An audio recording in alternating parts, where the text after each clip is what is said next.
Nakinabang ang may kabuang 18 magsasaka miyembro ng Calabawan Producers Cooperative sa pagsasanay sa paggawa ng sabon at kandila na ibinigay ng Department of Trade and Industry o DTI at ng pamahalang lungsod ng Cabanatuan.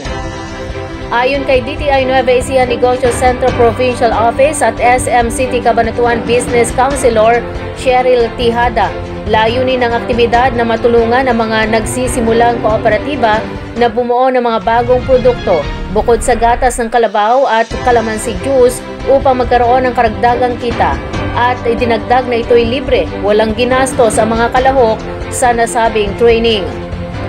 Inaako ng City Livelihood and Cooperatives Development Office o CLCDO ang mga materyales na ginamit sa skills training. Gayon din ang bayad sa pagsasanay at pagkain para sa mga kalahok. Si Lovely Aiko Salvador, may-ari ng Blake and Bjorn Skincare Products, ang nagsilbing trainer sa aktibidad.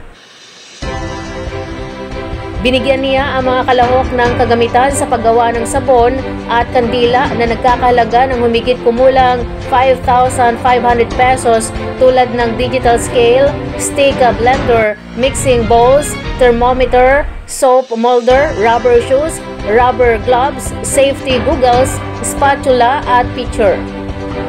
Samantala, ang halagang 1,500 pesos na sangkap ay sapat na para makagawa ng 20 hanggang 30 piraso ng sabon.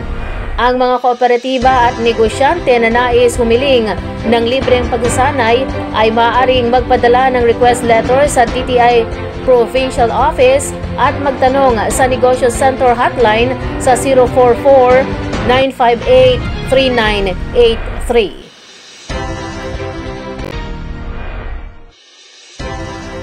Patuloy ang isinasagawang paglilinis, pag-rehabilitate at pagpreserba sa Manila Bay ng iba't ibang unit ng lokal na pamahalaan bilang pagsuporta sa implementasyon ng Kalinisan Program o Kalinga at inisyatiba para sa malinis na bayan. Isinagawa ang clean-up drive sa Barangay San Roque, San Isidro, Nueva Ecija, kung saan pinangunahan ito ni DILG Nueva Ecija Provincial Director Attorney Ofelio A. Taktak Jr. Seso 5, kasama sina Mayor Florentino C. Tino, Municipal Administrator Mary Grace T. Carino, LGOO 6 Nina Katrina N. Baroga, Ginoong Joseph Reyes ng National Irrigation Administration. Nakiisa rin sila Municipal Environment and Natural Resources Office personnel sa pangunguna ni Ms. Darla Ray D. Lopez, Ginoong Raul Santiago ng Labrador Irrigators Association at mga barangay officials at functionaries ng Barangay San Roque sa pamumuno ni Punong Barangay Rolando C. Tino. Ipinahayag ni Mayor Tino ang kanyang pasasalamat sa hindi matatawarang suporta at kanilang aktibong pakikilahok sa aktibidad.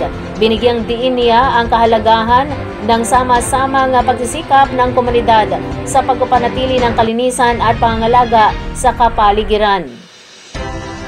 Ang clean-up drive sa ilalim ng Kalinisan at Manila Bay Clean-up, Rehabilitation and Preservation Programs ay naglalayong himukin ng bawat Pilipino na makibahagi sa tamang solid waste management tungo sa malusog, ligtas at malinis na kapaligiran para sa lahat.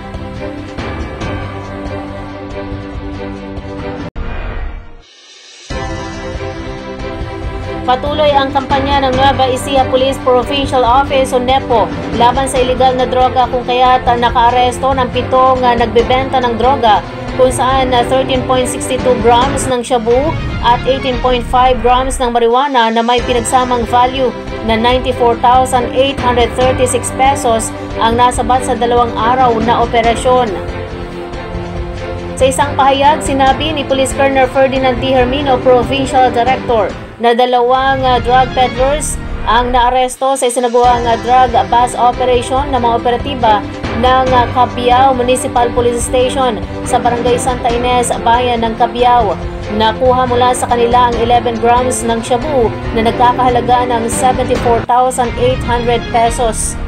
Samantala, nasa kote naman ang 5 pang drug suspect sa magkahiwalay na operasyon ng pulisya na isinagawa ng mga tauhan ng Aliaga Municipal Police Station, Laur Municipal Police Station, San Jose City Police Station, Licab Municipal Police Station at San Isidro Municipal Police Station.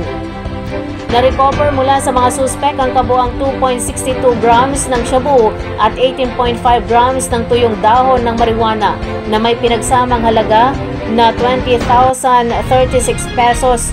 Nahaharap ngayon ang mga naarestong individual sa kasong paglabag sa Sections 5 at 11, Article 2 ng Republic Act 9165 o Comprehensive Dangerous Drugs Act of 2002.